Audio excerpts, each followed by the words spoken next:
Hi sunshines! This week's craft idea was inspired by this little guy.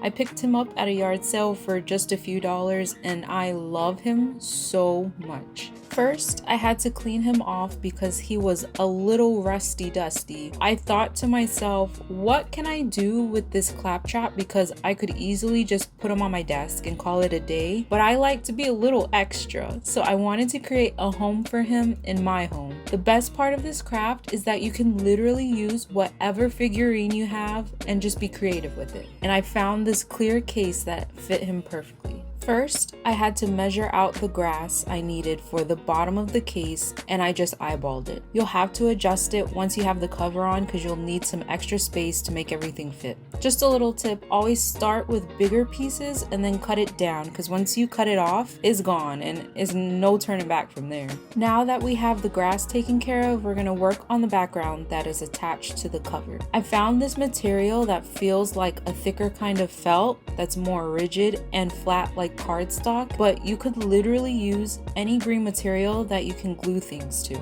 It doesn't have to be this exact item, but I liked how sturdy and thin this one was, so I went with this. You're first going to cut out the exact shape you need for the cover. I had to also cut off the corners based on the shape of my case. At first, I tried marking where I needed to cut it, but it was a felt material, so I just guesstimated and just cut, which worked out. Next, I found these two types of moss that were the kind of colors I had in mind for this project. I'm so confused because do they sell real moss at Michael's?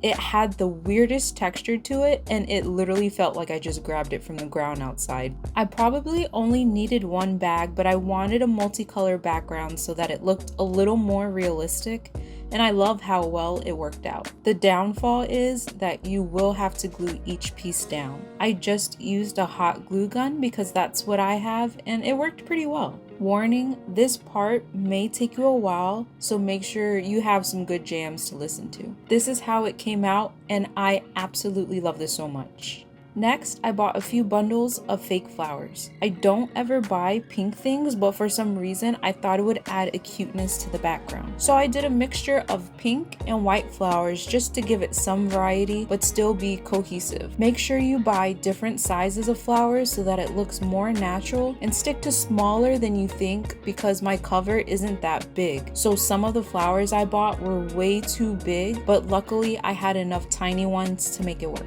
Some flowers can be expensive, but I would just stick to the cute little cheap ones because it'll look great regardless, because y'all know we're trying to save money here, okay?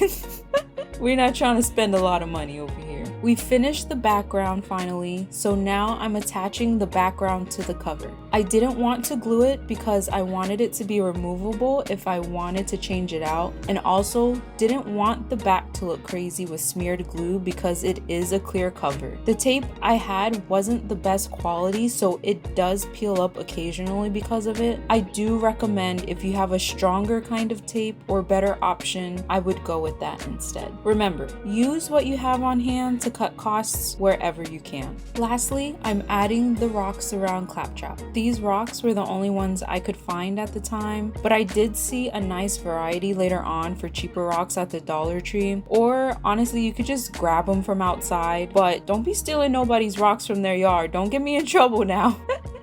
Make sure the rocks are outside of your house. And there you have it. My new friend now has a home of his own, and I'm absolutely in love with it. It came out way better than I could have imagined. If you tried to make your own version, let me know in the comments. I would love to hear all about it and who you chose to make a home for. Happy crafting, guys!